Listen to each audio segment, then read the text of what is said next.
Buenas tardes a todos. Bienvenidos a la inauguración de la cátedra Alberto Ibáñez, patrocinada por la Fundación Caja Círculo. Y bueno, pues estamos encantados de poder arrancar este nuevo curso, aunque sea con las limitaciones propias de la pandemia, tapándonos la mitad de la cara, lo cual a algunos nos favorece largamente, pero bueno, es lo que toca ahora mismo, ¿no? Damos la bienvenida a Concepción Lomba, catedrática de Historia de la Universidad de Zaragoza, a María José Zaparaín, coordinadora de los cursos y de la cátedra, y a Jesús Payo, que es el director de la cátedra. Ellos nos contarán la programación que este año tienen preparada. Espero que se pueda desarrollar a pesar de esto y con las expectativas que parece que son halagüeñas del cese de la pandemia en su totalidad, y que todos los que estáis aquí y los que no han podido asistir pues puedan disfrutar de estos cursos y de estas actividades programadas. Y sin más, cedo la palabra a María José Zaparaín. Muchas gracias, Emilio. Muchas gracias por acogernos en esta casa, en la Fundación Caja Círculo, y por el apoyo que nos brindan para poder desarrollar todas las actividades de la cátedra. Para nosotros es un día especialmente gozoso porque la última vez que estuvimos aquí nos despedimos hasta la semana siguiente. Hemos tardado 14 meses o 15 en poder volver. Por lo tanto, es un día especialmente gozoso de poder retomar nuestras actividades. Un día en el que vamos a presentar toda la programación que tenemos para este año, iniciando con una página web nueva que hemos estado diseñando. Ha habido un cambio de imagen con respecto a lo que teníamos, y la tienen en pantalla, es muy fácil de manejar, se la recomiendo porque viene toda la actualidad. Tiene los 3 cursos que ahora mismo tenemos en marcha: el curso trienal en el Museo de Burgos, el curso monográfico de Aranda del Duero que inauguramos ayer con la presencia de la catedrática de Historia del Arte María José Redondo. Es un curso dedicado a temas femeninos, se titula Bajo el influjo de Atenea, Mujeres, Arte y Cultura. El curso monográfico de las catedrales que inauguraremos la semana que viene, a esta misma hora y en este mismo lugar. Verán también que tiene esta página web entrada a congresos, porque la cátedra también apoya y colabora en la organización del Congreso Internacional de Catedrales. Y una entrada que a nosotros nos resulta especialmente, de la que estamos especialmente satisfechos, que es donde pone revista. Va a ser la revista Sarmental, es una revista digital, o lo va a ser, porque se está confeccionando el primer número, y tenemos la satisfacción de que va a ser la primera revista científica de la Universidad de Burgos. Con lo cual, pues son muchas las actividades y novedades que presentamos. Esta revista, como les digo, va a ser de acceso digital, con lo cual estará disponible para todos, todas las personas que así lo deseen. Yo creo que es algo en el que llevamos trabajando tanto el profesor René Payo, el profesor Julián Ellos, y que también nos acompaña, ya que quiero agradecer también su esfuerzo y dedicación. Y para mí, pues año y medio largo, casi dos prácticamente, trabajando en esta puesta de largo de esta primera revista. Y este es un poco el resumen de todas las actividades que tenemos. El próximo día ya presentaremos de forma más detallada el curso monográfico de catedrales con la conferencia inaugural. Cualquier cosa que puedan necesitar de nosotros, pues ya saben dónde encontrarnos. Y solo me queda ya agradecer su presencia, su apoyo continuo.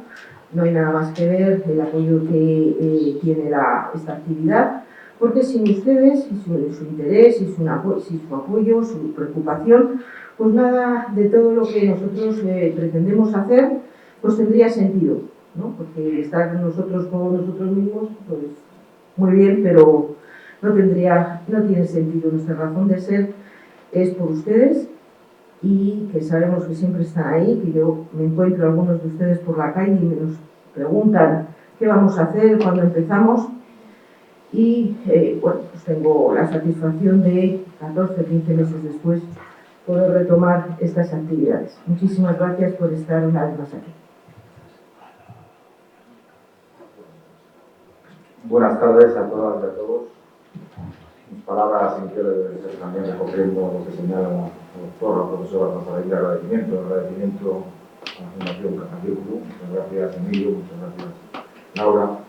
Muchas gracias a todas las personas que trabajan en esta gran fundación sociocultural burgalesa, porque desde el principio, desde que planteamos el desarrollo de esta cátedra en homenaje al que fuera pues nuestro maestro, nuestro querido profesor Ibáñez, Alberto Ibáñez, una relación que tiene la conferenciante con el profesor Ibáñez también, a lo largo de su carrera, de su brillante carrera profesional. Muchas gracias, Elena, porque siempre estás ahí, siempre nos estás explorando. Y esto, en gran medida, es un hijo o una hija tuya, va creciendo poco a poco. Intentamos mimarla, intentamos quererla, intentamos que crezca fuerte y saludable con tu ejemplo, con tu empeño, con tu trabajo y con tus ideas. Pues estamos convencidos de que esto va a seguir creciendo. Muchas gracias a todos los compañeros, a Julián, un compañero que ya lleva unos años en la facultad, pero que se ha integrado de una manera pues, verdaderamente formidable, ha trabajado verdaderamente en el desarrollo de las actividades de la cátedra. A Elena, que se encuentra también esta tarde aquí en la sala, en Alma, en los cursos trienales, profesor Matesán, que es un todoterreno, cualquier cosa que le pedimos verdaderamente está presto a cumplirlo, y por supuesto a ver, Berta también se encuentra en la sala sin la cual pues esto no funcionaría tan bien como va.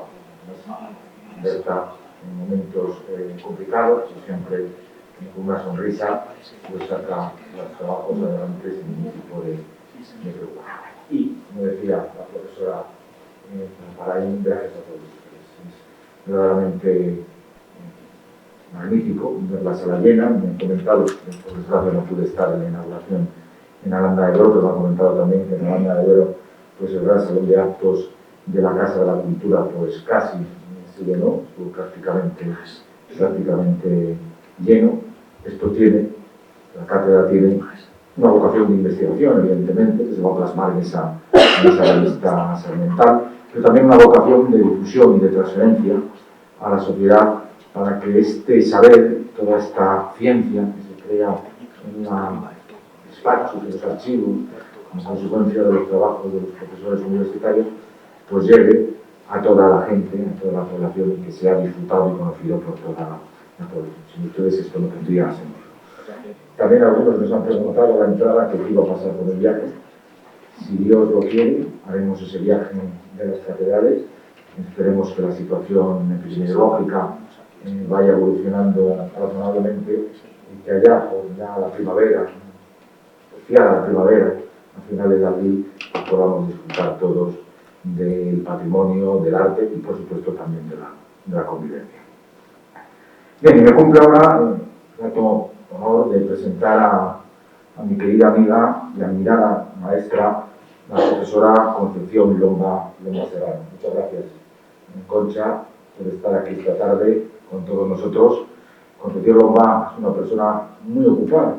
Realmente nos ha costado cuadrar la fecha porque tiene muchas responsabilidades docentes, responsabilidades investigadoras, responsabilidades de gestión en esa gran universidad muy vinculada a Burgos, la Universidad de Zaragoza, a través precisamente de la figura de Alberto Ibáñez Pérez y a través de la figura de otro gran personaje de la historia del arte, que fue el profesor Borrás Wallis, que también en los orígenes de la puesta en marcha del área de historia del arte pues nos ayudó mucho, impulsó muchísimo este área de historia del arte de la Universidad de Burgos. Concepción Lomba es catedrática de Historia del Arte de la Universidad de Zaragoza, donde desarrolla su actividad docente. ha desarrollado una larga vida de carácter académico, pero también una larga vida de gestión, una persona que vive de una manera muy directa y muy apasionada la gestión, vinculada fundamentalmente al mundo de la cultura. Una mano pues ha sido vicerrectora de proyección cultural de esta universidad, de la Universidad de Zaragoza. En estos momentos desarrolla también una importante actividad a medio camino entre la gestión y la actividad científica, que es la de la dirección de este prestigioso Instituto de Patrimonio y Humanidades creado en la Universidad de Zaragoza, al que tantos desvelos le dedica. Y dirige pues, uno de los más importantes grupos de investigación de la Universidad Española, el grupo Prestigio. Hablamos esta tarde, que lleva ya unos años, cuantos años desarrollando la dirección de este grupo con excelentes resultados.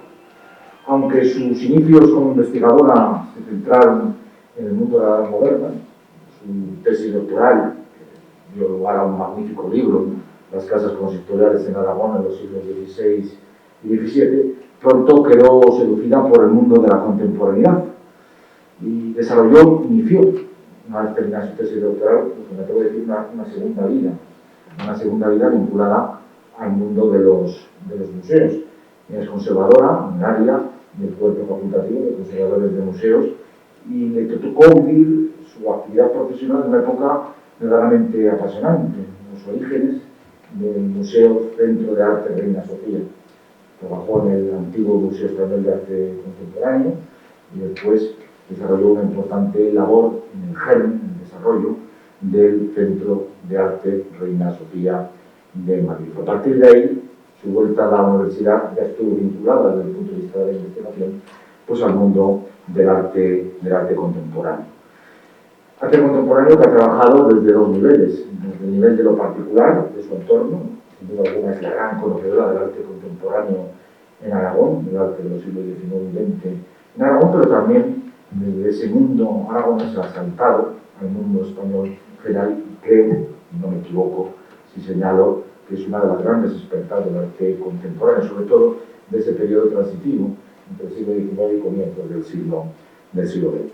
Ha publicado 15 libros, ha publicado decenas de capítulos de libros, decenas de artículos científicos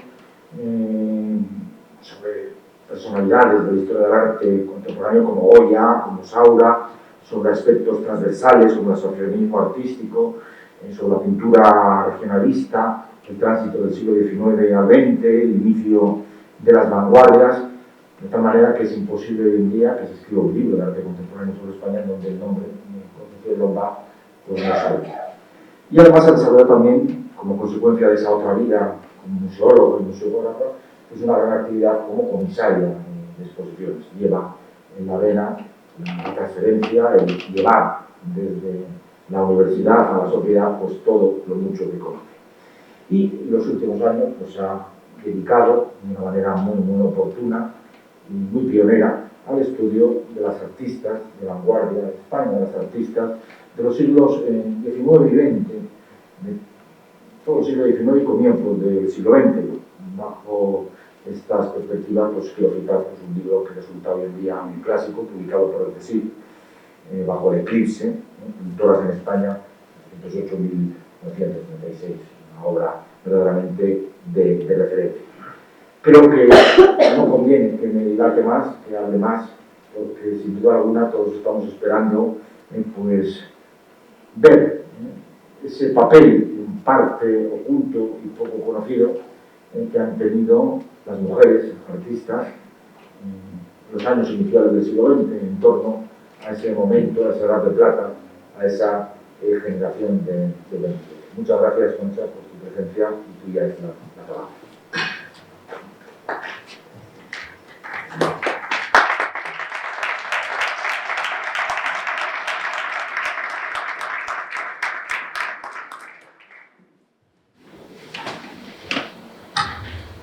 Buenas tardes a todas y a todos.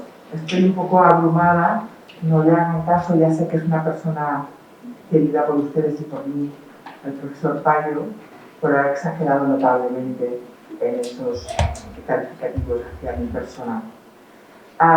Yo les diré que para mí es un verdadero honor estar hoy aquí en esta hermosísima ciudad de Burgos. Yo creo que es la primera conferencia que acepto hacerla presencial y no soy una persona miedosa, pues como todos ustedes, bueno, pues llevamos un tiempo cuidando a las gentes que nos rodean, cuidándonos. Entonces, pues he estado en Turín, en Sevilla, en muchas ciudades, hablando, pero no físicamente. Y en esta ocasión pensamos con el doctor Payo que ya iba siendo hora de que ocurriera. ¿Ahora se me oye mejor? Perdón. ¿Sí? Bueno, voy a seguir. Si me escuchan bien con la mascarilla, ¿sí? Les decía que creo que es la primera vez que imparto una conferencia en este último año y medio de forma presencial y me hace verdadera ilusión por dos motivos: por la situación que estamos viviendo y desde luego por el sitio en el que nos encontramos. Cuando el doctor René Payo me planteó el acudir a esta presentación del curso, yo sabía ya de la iniciativa. ¿Se me oye bien? Yo sabía ya de la iniciativa que llevaban a cabo hace mucho tiempo con esta cátedra que nos daba bastante envidia a todos, incluso a las universidades un poco más grandes, como es la de Zaragoza, porque no disponíamos de una similar. Y sabía de la actividad llevada a cabo en distintos ámbitos de la historia del arte, de la cultura artística, si me lo permite, en distintas épocas, y me parecía sumamente interesante. Eso y la fortuna de que ustedes dedicaran esta cátedra, comenzando por el círculo, a una persona de referencia en el mundo de la historia del arte española, yo diría que europea, por lo menos el profesor Alberto Ibáñez, desde luego me decidieron, junto con otra razón que les explicaré, a venir aquí naturalmente. Porque el doctor Ibáñez, para mí, lo comentaba el doctor Payo, constituyó una referencia.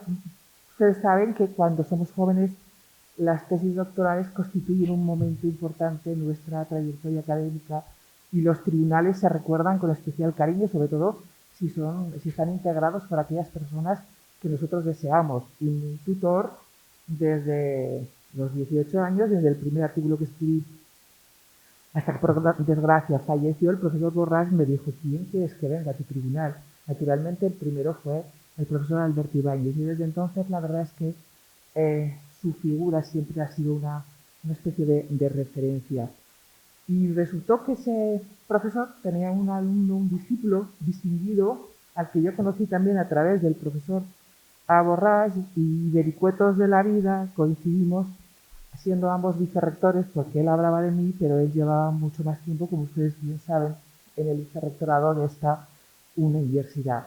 De manera que cuando me planteó acudir, no tuve ninguna duda en venir a esta hermosa ciudad, porque el doctor Payo, ustedes lo conocen bien, pero para nosotros constituye, para la historiografía artística nacional y yo diría que europea, constituye una referencia.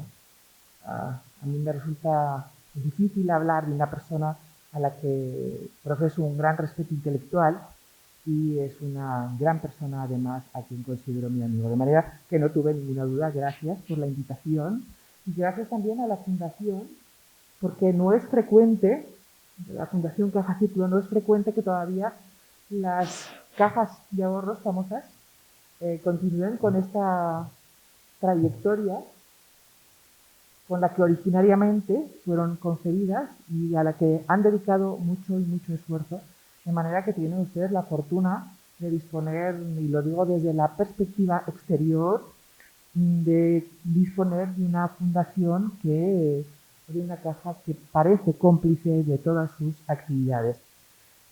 Todas esas razones son las que me han impulsado a llegar aquí, gracias a todos ustedes, y constituye para mí un placer, decía al principio, y un poco de responsabilidad en este primer momento para hablar de estas mujeres. Elegimos el tema cuidadosamente y además me lo planteó el doctor Payo: vas a hablar de las artistas contemporáneas, y lo cierto es que desde el 2003 que empecé las primeras investigaciones en esta materia, cada vez estoy más convencida que son más necesarias, si cabe, De manera que los profesores que ya estáis o están inmersos en esta materia, bienvenidos. Son necesarios profesores y profesoras, cuantos más mejor, porque hay que desvelar a todas esas mujeres que han permanecido en el olvido. Comienza pues la intervención, que precisa sin embargo de un pequeño preludio, aunque todos lo sabemos. Conviene recordar cómo la mujer al inicio del siglo XX, el siglo de la modernidad se supone, carecía de la más mínima consideración, tanto política como social o cultural, naturalmente. El papel que desempeñaba en aquella misógina sociedad se reducía al cuidado del hogar, de su esposo y de sus hijos, lo saben perfectamente.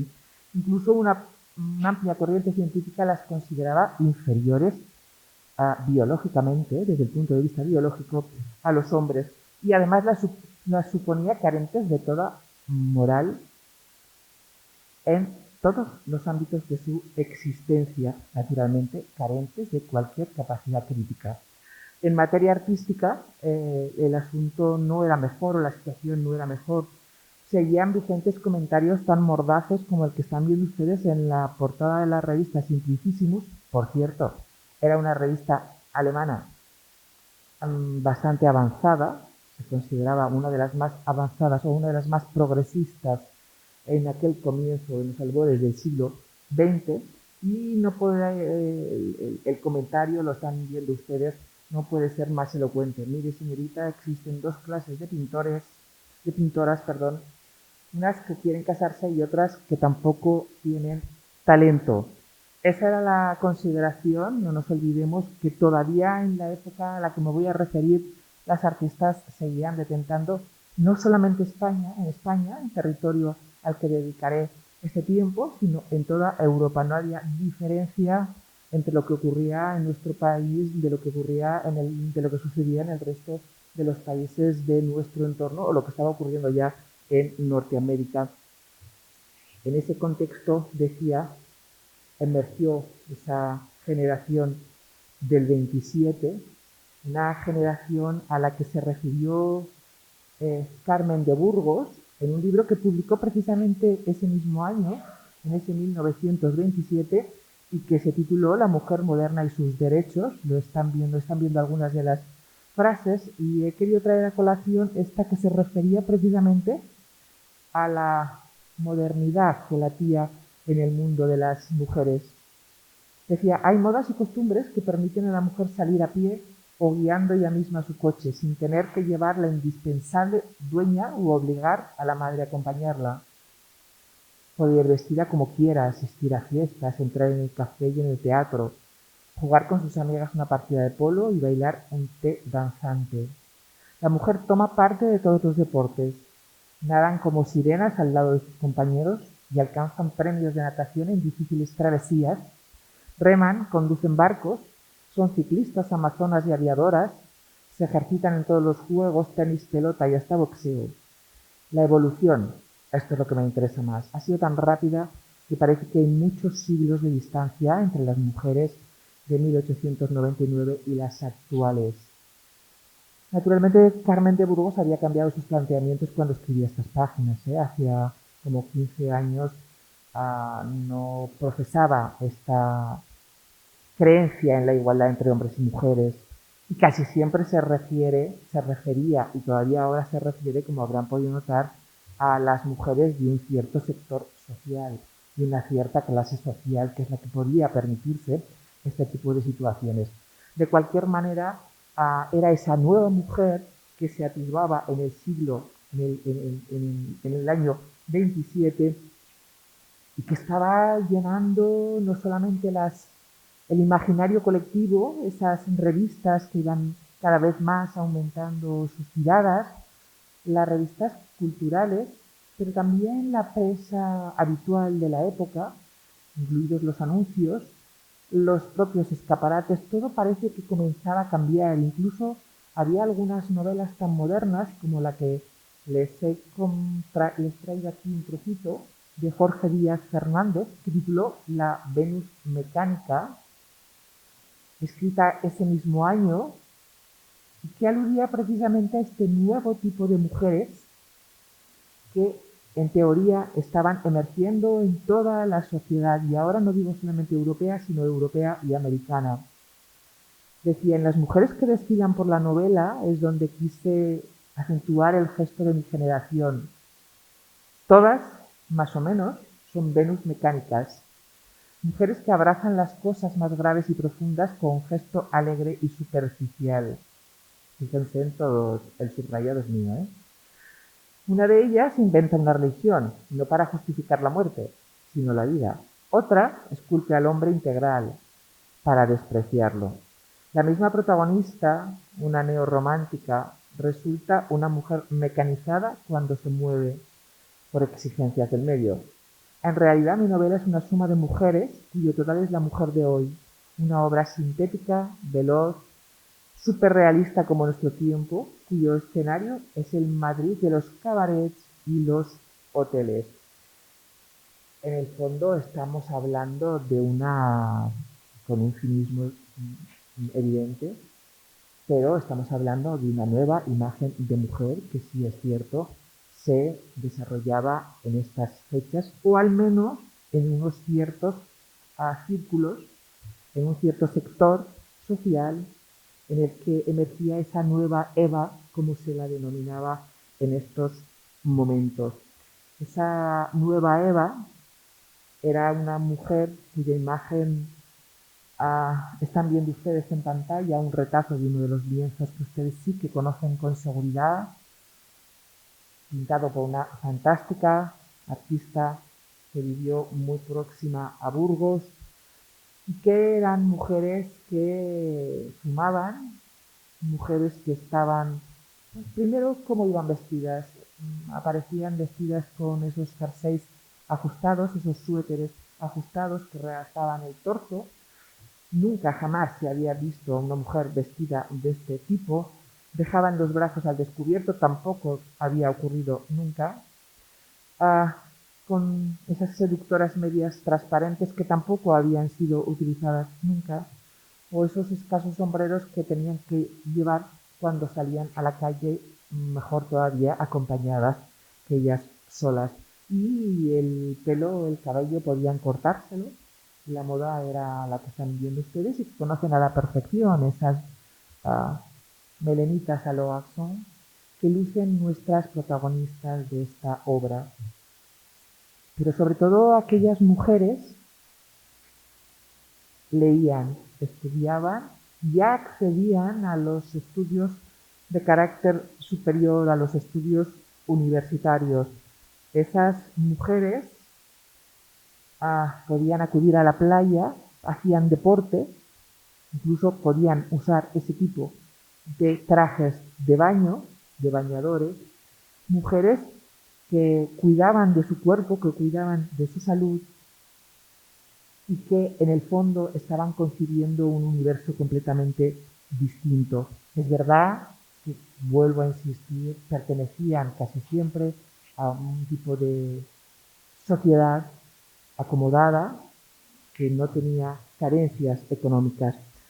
Sin embargo, está claro que aquel universo que estoy comentando, que estamos comentando, no había olvidado en modo alguno la misoginia que todavía imperaba en nuestro país y en toda Europa. Incluso sectores intelectuales tan teóricamente avanzados como constituían la revista de Occidente, entre sus páginas, una revista que acababa de surgir, por cierto, en estas mismas fechas, incorporaba en sus páginas todavía los textos y los artículos de biólogos, de médicos europeos en los que se defendía expresamente las diferencias biológicas existentes entre hombres y mujeres. Todavía en la revista de Occidente se publicaban, quizás sea, entendámoslo así, para mostrar las opiniones generalizadas que se producían en el ámbito científico europeo, pero lo cierto es que daba pábulo a aquellas teorías en las que las mujeres seguían siendo inferiores y carentes, como decía antes, no solamente de ética, sino de capacidad. Incluso el propio Ortega y Gasset, el fundador de la revista, él opinaba que las mujeres eran inferiores a los hombres. De hecho, en una de las entrevistas que concedió al Sol en estas fechas, hablaba sin ningún reparo y decía, así como la mujer no puede ser en ningún caso ser definida sin referirla al varón. Tiene el privilegio de que la mayor o menor proporción de sí mismo es independiente por completo de que la mujer exista o no. Yo no lo aplaudo ni lo vitupero, pero tampoco lo invento. Es una realidad de primera magnitud. Esa era la situación que se producía entre la intelectualidad española más avanzada, como en el caso del propio Ortega y Gasset, que más tarde además defendió a algunas de las artistas más notables, no solamente del ámbito de la plástica, sino de la literatura. Es decir, tenemos que tener claro que esa era la sociedad en la que vivíamos, en la que vivían, en la que se emergieron este tipo de mujeres.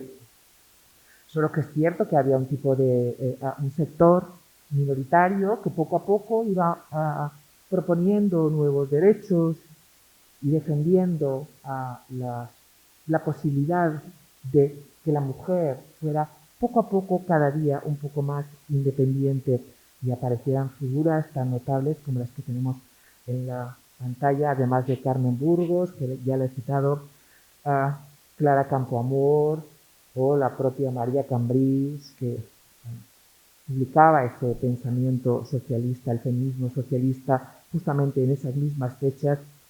Pero a pesar de estos intentos, la sociedad seguía siendo exactamente la que consideraba que la mujer era un objeto o una persona, bueno, con mucha gracia, con mucho estilo, y que lo mejor que podía hacer era dedicarse a pintar flores y a pintar en su casa. La verdad es que la creación artística seguía teniendo género todavía en estas fechas y ese género no era femenino, sino que era masculino. Es una situación compleja en la que, mejor dicho, emergieron, y vuelvo al mismo planteamiento, un grupo con una potencia considerable, un grupo de artistas con una potencia considerable.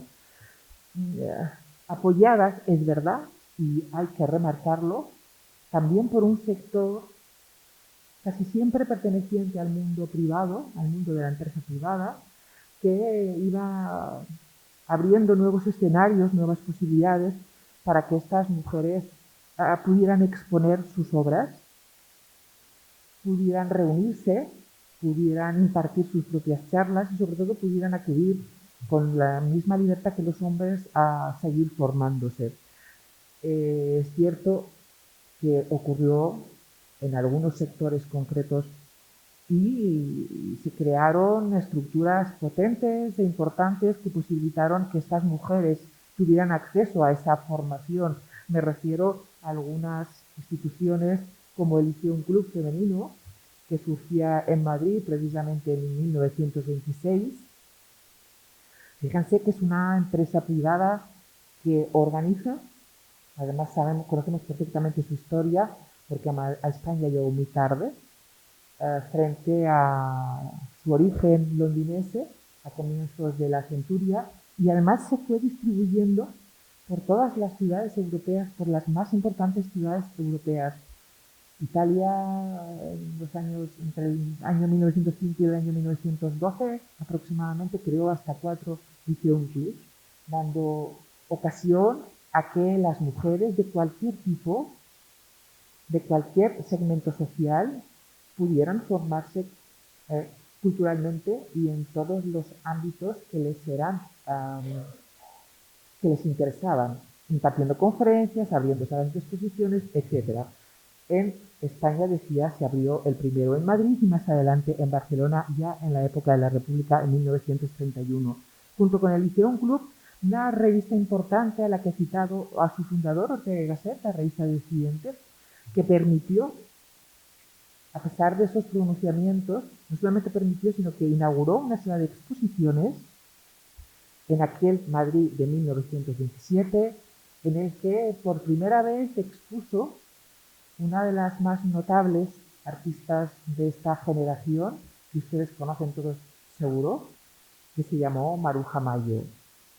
En el Liceum Club había expuesto por primera vez, o expuso por primera vez, otra de las mujeres más importantes desde el punto de vista artístico y también personal, que veremos también más adelante, que ustedes también conocen seguro, Ángeles Santos. Es decir, que poco a poco se iban creando algunas infraestructuras que posibilitaban una mayor apertura para que precisamente estas nuevas generaciones, estas nuevas mujeres de la generación del 27, pudieran sacar a la luz o pudieran salir a la luz y exponer y difundir sus obras en igualdad de condiciones a como lo hacían sus compañeros varones, con los que por cierto tenían una perfecta relación. Esa es la generación del 27 a la que me estoy refiriendo, un grupo completamente ignorado por la historiografía artística europea, no así, como bien saben todos, en el ámbito literario, pero a cambio en el ámbito de la plástica las mujeres han sido silenciadas y justo es decirlo que aunque no se concibieron como un grupo artístico, aunque hubo enormes divergencias estéticas e incluso ideológicas entre ellas, es evidente que alcanzaron una notabilísima calidad artística, comparable por supuesto a las de sus compañeros varones, y desde luego en la misma línea de producción artística que se estaba desarrollando en las ciudades europeas más importantes de por aquel entonces. En el terreno profesional, además, iniciaron una progresiva carrera para sortear todos los obstáculos que se planteaban a cualquier mujer que quisiera continuar con su vocación artística, e incluso esa deseada profesionalización a la que aspiraban las mujeres, incluso les diré desde la propia reina Isabel II. Hay que tener en cuenta que el avance de las mujeres en el siglo XIX, el avance de las mujeres artistas en el siglo XIX, mi opinión es que se debió de manera esencial a la reina Isabel II y a varias de las infantas y a grandes aristócratas españolas que posibilitaron no solamente la concesión de becas para esas mujeres, sino también la apertura de instituciones donde se podían formar esas mujeres. Cierro este paréntesis. Estas artistas del 27 intentaron avanzar en esa profesionalización a la que todas aspiraban. Ellas deseaban poder pintar, poder esculpir, pocos eran las que esculpían, poder fotografiar. Hemos descubierto o estamos descubriendo, y eso es un lujo impresionante, una gran cantidad de fotógrafas de una calidad más que notable, posibilitaron, decía, que poco a poco pudieran crear en libertad, pero además pudieran trabajar precisamente o ganarse la vida como sus compañeros varones en función de su calidad artística y no por el hecho de ser mujeres. Esas artistas, esa generación del 27, son las que protagonizaron exposiciones individuales en las salas que les he comentado. También determinados periódicos fueron abriendo sus propios espacios. Incluso empezaron a participar en las exposiciones internacionales, obteniendo algunos premios, pocos, la verdad, hay que decirlo, con algunas excepciones, podían acceder a exhibir sus obras, pero difícilmente tenían ninguna recompensa. La verdad es que llegaron incluso a exponer en el Museo de Arte Moderno Español, situado en la Biblioteca Nacional, el primer museo de arte contemporáneo, e incluso con bastante éxito de crítica. Piensen ustedes que otro de los problemas a los que se enfrentaban cotidianamente no solamente era poder exponer sus obras, sino que además les hiciesen una crítica, las considerasen. En general, la verdad es que la crítica era absolutamente misógina y hablaba solo de su belleza de su agilidad, de su simpatía, en vez de referirse a las características de su producción artística. Solo algunos de los críticos de esta época precisamente comenzaron a defender las propuestas, las pinturas, las esculturas de nuestras protagonistas, y ocurrió precisamente en esta época. Es decir, que esta nueva generación, cuyos nombres o algunos de ellos están viendo ustedes en la pantalla, propiciaron la transformación en materia artística que se produjo en nuestro país, que era un país un poco retardatario, digámoslo de una manera elegante, en materia de arte contemporáneo. Fueron también ellas las que propiciaron esas transformaciones y fueron también ellas las que introdujeron algunos de los lenguajes de vanguardia de la misma manera que lo hacían sus compañeros varones, sus compañeros de trabajo.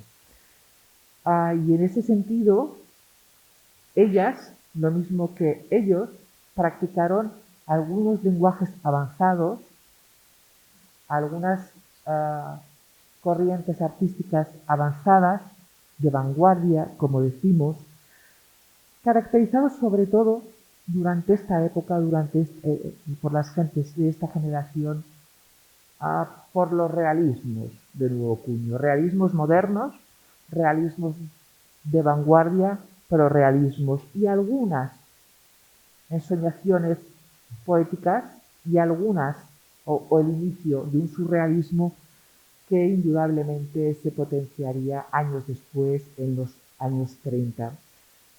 Y haciendo caso omiso de lo políticamente correcto, comenzaron a enfrentarse también a los estereotipos que marcaban qué es lo que tenían que pintar.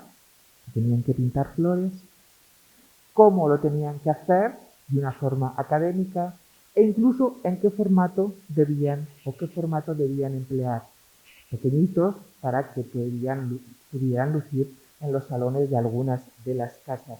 Todo eso es lo que abandonaron y construyeron un nuevo universo icónico que vamos a ir viendo ahora, poco a poco, en el que yo no sé si conscientemente o no en algunos casos, en otros con seguridad, buena parte de ellas produjeron un imaginario muy próximo a lo que ahora denominaríamos de género, es decir, con representaciones en las que se trataba de las mujeres en general y de las mujeres en esas situaciones, en esos contextos más familiares o más íntimos.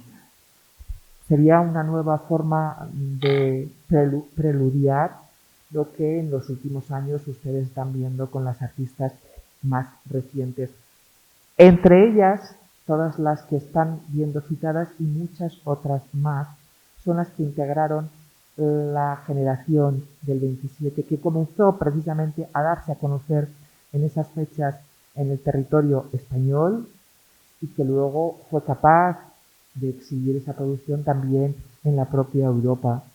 Si les parece, vamos revisando algunas de ellas, aunque les suenen familiares. Creo que es de rigor que poco a poco esas producciones artísticas se incorporen al conocimiento general y que nosotros, los historiadores del arte, y ese es un compromiso que debemos aceptar, las incorporemos a ese discurso de una manera definitiva. Es el caso de gentes como Manuela Ballester, están viendo ustedes en la pantalla, es una valenciana cuya producción artística emergió precisamente pictórica en estas fechas. Ven unos caracterizado por un realismo moderno, avanzado, en el que casi siempre introducía elementos familiares que eran próximos, pero también era capaz de trabajar en el diseño publicitario, una mujer de un compromiso político notable, que sin embargo o cuya producción, sin embargo, quedó eclipsada por la importancia mayor que se le ha concedido a su esposo Josep Renau, que saben ustedes fue director general durante la época del gobierno republicano. Manuela Ballester, con el transcurso del tiempo, hubo, como algunas otras de nuestras protagonistas de esta generación, hubieron de exiliarse porque defendían los presupuestos de ese gobierno democrático que integró la República. Todavía no posee un estudio, ni tan siquiera en Valencia, no posee ningún estudio monográfico.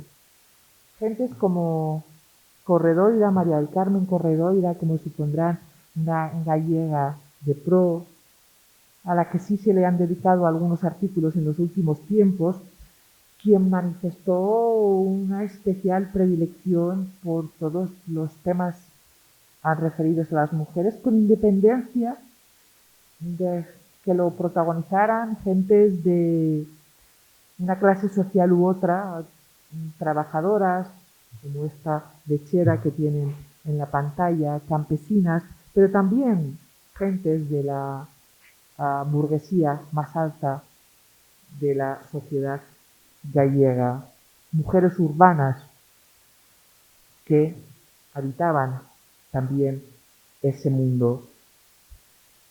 Artistas como Soledad Martínez, a la que tampoco se conoce apenas, se le han dedicado escasos estudios, una barcelonesa que finalmente decidió exiliarse y que a lo largo de su trayectoria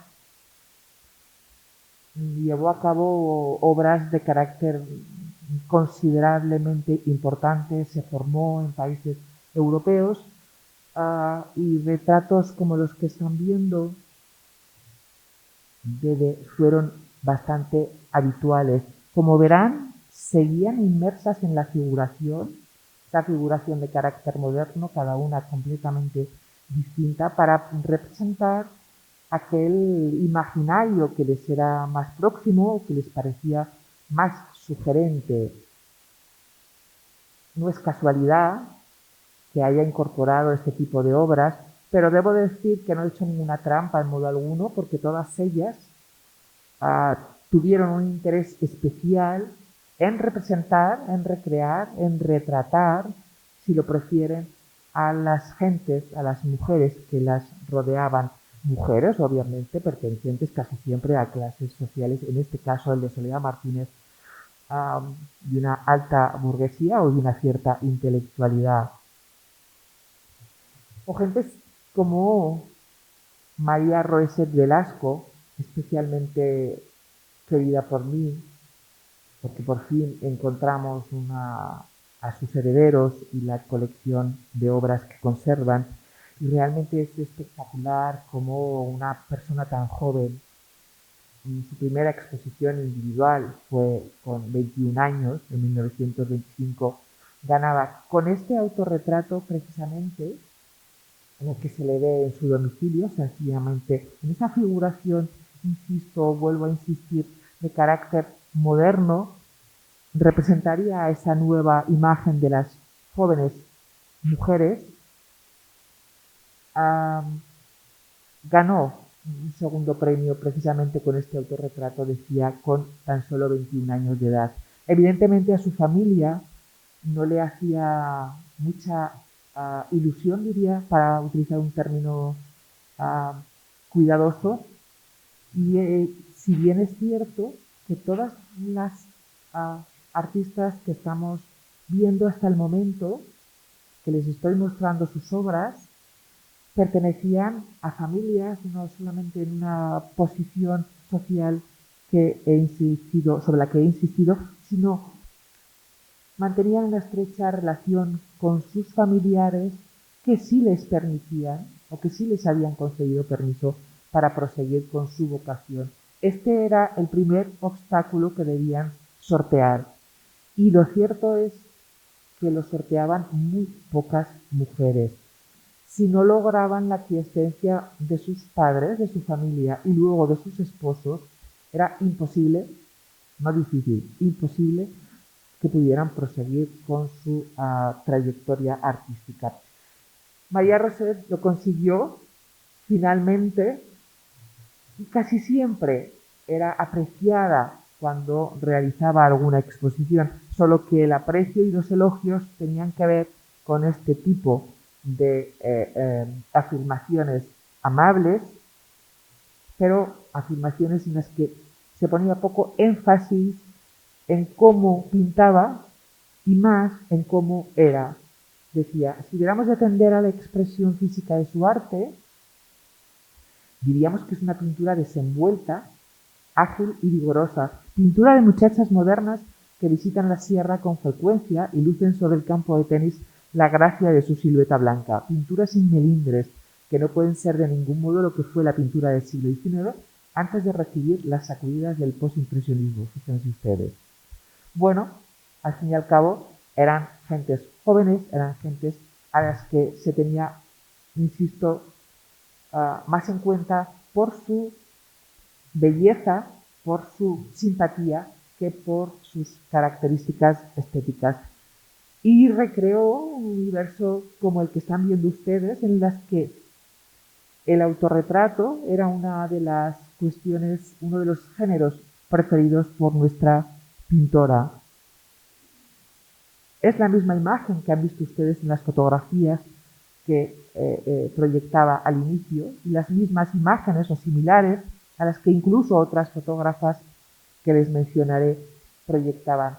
Personas jóvenes en la playa que lucían o disfrutaban con la misma libertad que los hombres, algo que a nosotros nos parece habitual y lógico, pero que era imposible, que disfrutaban con la misma libertad de los ejercicios físicos o del verano o del mar simplemente. Y fíjense, lo hacía con una extraña figuración en la que hay un cierto ingenuismo próximo a elementos surreales, porque fíjense dónde está colocado el mar y dónde están colocadas las barcas. Eso no obstaba para que aumentaba la calidad artística que demostró sobradamente nuestra protagonista, que fue capaz de pintar uno de los autorretratos más fascinantes que se conocen en esta época en toda Europa. Ella, con la libertad de que se sentía segura, fue capaz de pintarse tumbada en la hierba disfrutando de lo que estaba haciendo. Jamás hemos visto ninguna otra creación similar con esa alegría y esa vitalidad con la que se autorrepresentaba. Situaciones personales posteriores, piensen, y hago también un inciso, si en las biografías de cualquier artista, las circunstancias familiares o cualquier circunstancia personal pueden influir y sobradamente en su producción o en su trayectoria, evidentemente en la de las mujeres influía muchísimo más.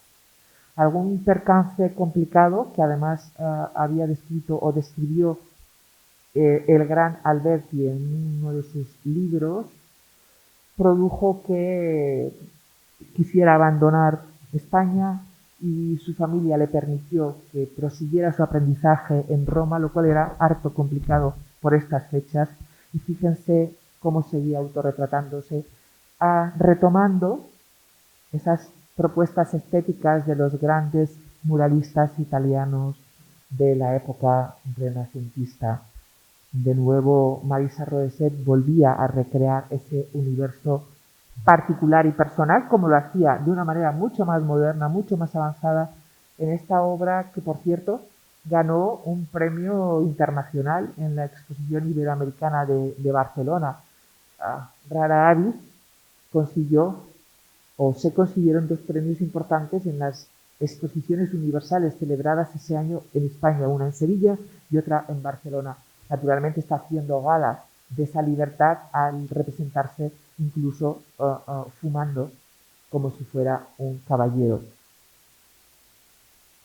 O la misma libertad con que las fotógrafas, que también existían, porque si las pintoras, decía antes, y las esculturas lo tuvieron realmente complicado para que se reconociera su obra. Todavía el caso de las fotógrafas es mucho más sangrante, puesto que hasta hace muy poco tiempo no estamos recuperando los nombres de estas grandes artistas que, como están viendo ustedes, estaban representando la situación de esas mujeres disfrutando y haciendo deporte como lo podían hacer los hombres, algo que no era nada habitual por estas fechas. Odeli Tejero, también próxima a esta tierra, una mujer extraordinariamente con una enorme calidad artística y cuya trayectoria fue complicada porque decidió u optó también por la pintura mural, algo que no estaba previsto naturalmente que las mujeres pudieran acometer, y que optó por la enseñanza para poder mantenerse, para poder conseguir su sustento, y que tampoco estuvo muy bien visto, hasta el punto que después de haberse formado en Italia y en distintas ciudades italianas, volvió a España, pero la situación que encontró era tan complicada, o le parecía que podía disfrutar poco de ella, puesto que no era bien recibida entre sus compañeros para impartir clases de pintura mural, que cuando estalló la guerra civil decidió irse a Florencia, desde donde siguió pintando. Luego retornaría a España. También practicó una pintura figurativa, como están viendo ustedes, y se volvió a retratar y a representar en la intimidad de su hogar, pero con ese carácter reivindicativo, considerando, mirándonos fijamente a los ojos y pensando que tenía los mismos derechos que sus compañeros pintores. Incluso se inventó este mundo de las duendinas, de esos pequeños seres con los que dibujaba y recreaba escenas en las que las mujeres podían disfrutar, esas duendecitas, en entera libertad. Parece que está hablando de las mujeres en general a través de estos deliciosos serecitos o seres, mientras que al tiempo también se ganaba la vida con las ilustraciones, que era otro de los sistemas en los que utilizaban también las mujeres para poder mantenerse o para poder mantener... ¿no? ¿Algo le ha pasado? ¿Qué debería hacer?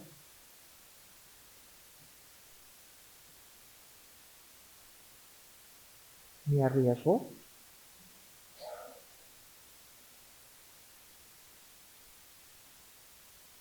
¿Verdad?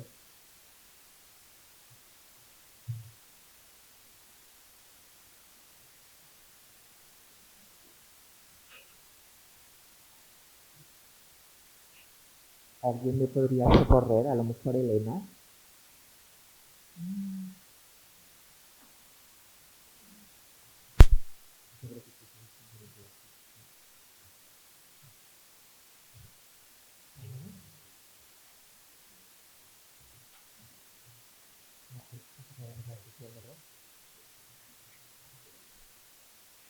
Vale. Gracias, vaya torpeza. La mía, perdone. O gentes como Victorina Durán, no quiero cansarles, que sí cambiaron sustancialmente la figuración. Fue una de las pocas artistas que además, junto con Maruja Mayo, consiguió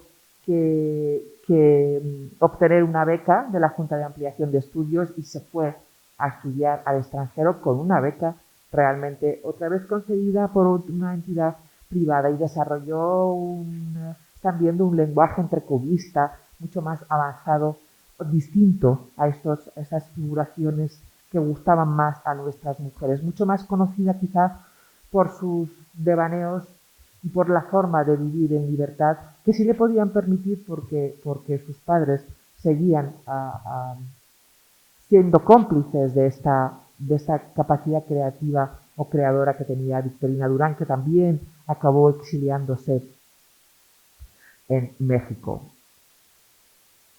o Rosario de Velasco, otra de las grandes pintoras de esta generación del 27 que defendemos, que recreó también un universo en el que la vida en libertad, como la que están viendo ustedes de las personas, para ella era esencial.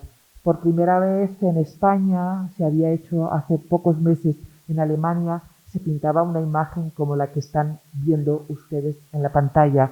Fíjense qué hecho más cotidiano, que fue habitual en la España de los años 70 o de los años 80 como mucho al inicio, de parejas en los parques, disfrutando en libertad, hablando, departiendo simplemente. Bueno, pues esta composición que están viendo ustedes y que tituló Adán y Eva, que consiguió, por cierto, bastantes menciones en la prensa, que fue muy elogiada.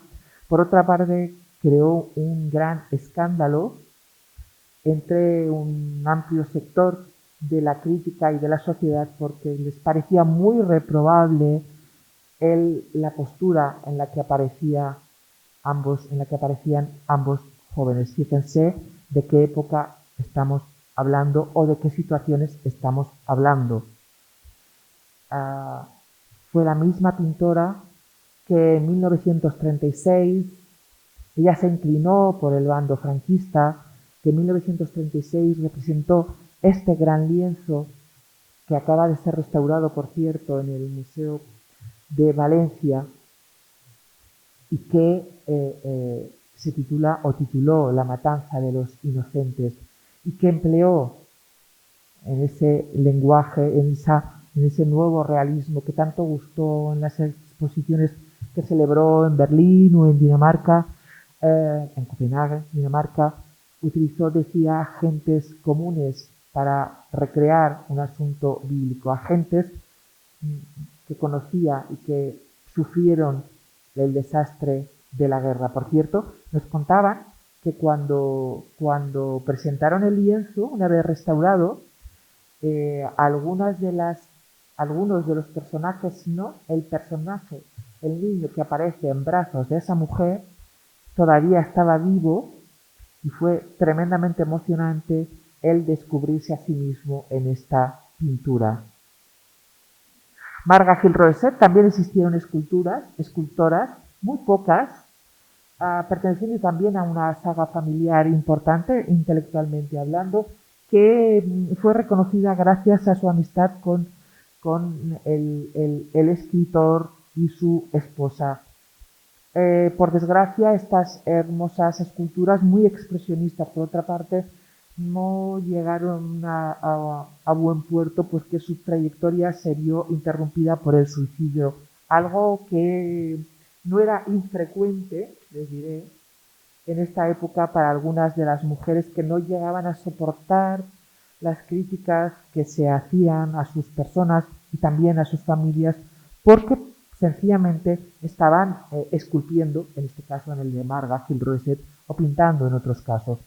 Ángeles Santos fue otra de las grandes pintoras de la generación del 27, que con apenas 17 años representó este autorretrato en el que, fíjense, en ese nuevo realismo que practicaba, cómo es la imagen de esta mujer que nos contempla directamente como si estuviera preguntando o increpando al espectador. Una imagen de una mujer un poco triste, un poco reservada, es verdad, y ella explicaba muchos años después que era por la época en la que le había tocado vivir. Su padre es verdad que le apoyó, y gracias a él, aunque era pertenecía a la alta intelectualidad, un alto funcionario de Valladolid, le acompañaba incluso a las celebraciones de sus exposiciones en Madrid, a pesar de que la sociedad vallisoletana no consideraba que fuera una práctica que una jovencita pudiera llevar a cabo, pero sí defendió a su hija hasta que en algún momento se vio un poco comprometido, porque el éxito de esta Ángeles Santos, de su primera exposición en el Lyceum Club, que veíamos antes fue tal que los mejores críticos españoles como Ramón Gómez de la Serna, los más avanzados, le dedicaban constantes artículos. Y eso en las familias producía una cierta inquietud. Tanto es así que algunas de nuestras pintoras, de nuestras protagonistas, decidieron abandonar su carrera artística. No lo hizo todavía Ángeles Santos, quien fíjense ustedes la fecha del nacimiento, 1911, y en 1929 estaba pintando este fantástico lienzo titulado La Tierra, en el que, como si fuera una especie de sueño, están viendo que es un lenguaje un poco ingenuista, en el que, como si fuera una especie de sueño, decía: los hombres y las mujeres viven en libertad total, se hacen compañía, se respetan y viven tranquila y felizmente con las mismas condiciones y en las mismas libertades. Fue la que creó, en ese mismo año compuso este otro gran lienzo en el que otra vez las referencias a las mujeres con sus hijas, a las que cuida, vuelve a ser la constante de esta composición. Fíjense esas mujeres que van bajando por esa escalera celestial, cada una está disfrutando de lo que sabe hacer, de la música, de la escritura, y todas ellas tienen, si se fijan, todas ellas aparecen con sus diminutas hijas en sus regazos, cuidándolas. Ese amor a la maternidad sigue latente y se defiende porque puede defenderse y debe defenderse. Una mujer puede sentirse orgullosa, decía ella, de tener hijos, claro está. Y compuso el mismo año, imagínense, esta especie de alegato a la libertad de esas nuevas mujeres a las que aludía al principio, que podían fumar, que podían leer, que podían estar hablando entre ellas en una situación que era habitual para los varones y extraña para las mujeres. Este lienzo, denominado La Tertulia, tampoco se había pintado jamás, porque era una situación extraña para unas jovencitas, que por cierto eran sus amigas de Valladolid, que tenían la misma edad que ella y que se reunían de vez en cuando en casa para estudiar cuando venían del colegio. Ese alegato a favor de las nuevas mujeres que podían hacer cosas que sus compañeros o que sus amigos era habitual que las realizasen y que pudiesen estar tranquilamente conversando en el sofá de su casa o en el cuarto de estar de su casa. La última, y con ella concluiré, de la generación del 27, de las mejores representantes de la generación del 27, fue Maruja Mayo, a la que conocen también. Maruja Mayo pudo continuar estudiando. Todas las artistas que he mencionado coincidían en otra cosa. Por fortuna, en estas fechas ya podían acceder a la formación académica para las artistas. Podían incluso compartir las mismas clases y el mismo programa educativo que sus compañeros varones. Incluso podían acceder a las clases de anatomía sin que los desnudos provocasen desmayos, como ocurría con anterioridad. Todas ellas estudiaron en la Escuela Superior de Pintura, Escultura y Grabado de Madrid, que era, como bien sabemos, la institución académica de carácter superior. Bien, Maruja Mayo pudo acudir a Madrid porque también su familia mantenía una relación, entendía que su hija podía dedicarse con total libertad a la creación artística, a lo que era su vocación. Era una de las mujeres más libres de esta generación del 27, que en absoluto se decía feminista. Jamás se definió como feminista. Sencillamente ella consideraba que como ser humano podía tener la misma libertad que sus amigos y que sus compañeros varones, de manera que podía y salía de su casa en Madrid sin ponerse el sombrero o yendo acompañada por su dama de compañía. Y con esos presupuestos recreó imágenes como las que están viendo ustedes, las gentes haciendo deportes, mujeres haciendo deportes. Esta ciclista está representando a una de sus amigas escritoras,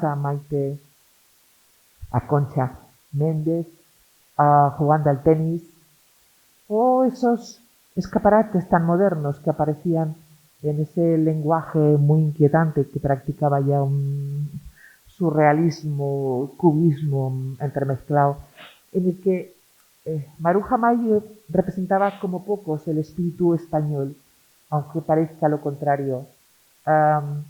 Siempre mezclaba entre sus composiciones ese universo moderno de la Gran Vía madrileña que estaba emergiendo en aquellas fechas, con los escaparates y las luces de neón, con ese olor a sardina rancio, decía Ramón Gómez de la Serna, del rastro madrileño, con esos atávicos todavía costumbres españolas.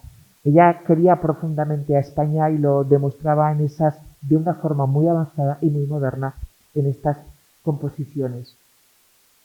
Si se fijan, aquí hay maniquíes, extraños maniquíes, en escaparates muy modernos, es decir, esas cosas polvorientas, junto con la modernidad más apremiante, como ocurre también en esta composición en la que nada le impide incorporar esas piernas de un maniquí entre la rutilante modernidad de ese edificio construido al fondo, y que ese españolismo le lleva a convertir a sus verbenas en un tema que le interesa y le interesa mucho, en el que, si se fijan, está mezclando a mujeres y hombres que se expresan con la misma libertad y recreando ese universo de las fiestas populares españolas, como ella explicaba, o las campesinas que podía imaginar. En este caso estamos en Tenerife y esta mujer de la cabra constituiría otra de esas exaltaciones a la naturaleza. Si se fijan, la naturaleza es muy distinta, corresponde perfectamente a ese universo isleño tan diferente al nuestro, lo mismo que los colores, y podría ser una alusión, decíamos, al regionalismo que en esos momentos estaba tan en boga en las distintas regiones españolas.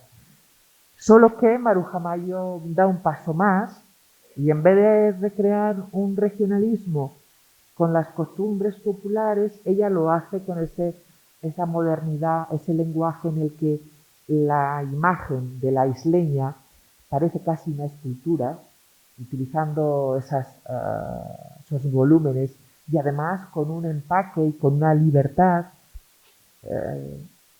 que caracterizaría a ese individualismo femenino.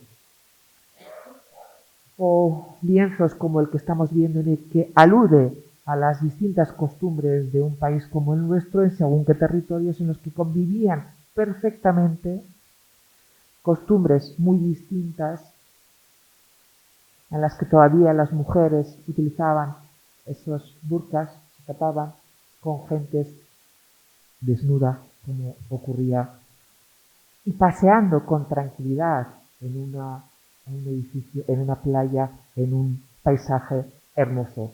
La libertad que le produjo esa situación hizo que pudiera ir a París, y tras un surrealismo en el que se entremezclaban siempre los elementos españoles, volvió a Madrid, volvió a exponer en tierras españolas, hasta que en 1936 estalló la Guerra Civil y pintó este lienzo, esta sorpresa del trigo, aludiendo naturalmente y una vez más a ese carácter español, a las tierras y a las gentes españolas, a los campesinos. Es como si hubiera representado a la diosa Demeter, otra vez la fecundidad de los tiempos. En ese lienzo decía que pintó en 1936 y que se llevó consigo cuando se exilió, cuando decidió que no iba a compartir sus experiencias y que no iba a compartir su vida con una situación en la que se le volviera a prohibir el trabajar o el disfrutar de su producción artística, y marchó con ese mismo lienzo al exilio. Con estas imágenes gozosas, la mayoría de ellas a veces un poco inquietantes y un poco tristes, como el caso de Rosario de Velasco, pero la mayoría de ellas sí se han fijado desafiantes y reivindicativas, concebidas todas ellas con unos lenguajes artísticos muy distintos, muy avanzados y con una enorme calidad. Habrán visto cómo estas mujeres que integraban la generación del 27 se enfrentaron a esos estereotipos femeninos, a esas costumbres que dictaban que las mujeres eran inferiores y que establecían que las mujeres solamente debían pintar flores. Disfrutaron en libertad, concibieron piezas sustanciales para la historia del arte, pero al final, cuando estalló la guerra civil y finalizó la misma, debieron olvidar todos esos sueños de crear o de poder crear en libertad, porque el franquismo se lo arrebató y de nuevo las mujeres debieron volver a pintar aquello que era decoroso, debieron volver a pintar bodegones o debieron de volver a pintar flores. Pero mientras, la generación del 27 había construido un hermoso discurso y una historia en la que parecen estar narrando la propia historia de las mujeres en este país, que era la misma de las mujeres en Europa. Gracias, ha sido un placer, igual he estado más tiempo del que debería.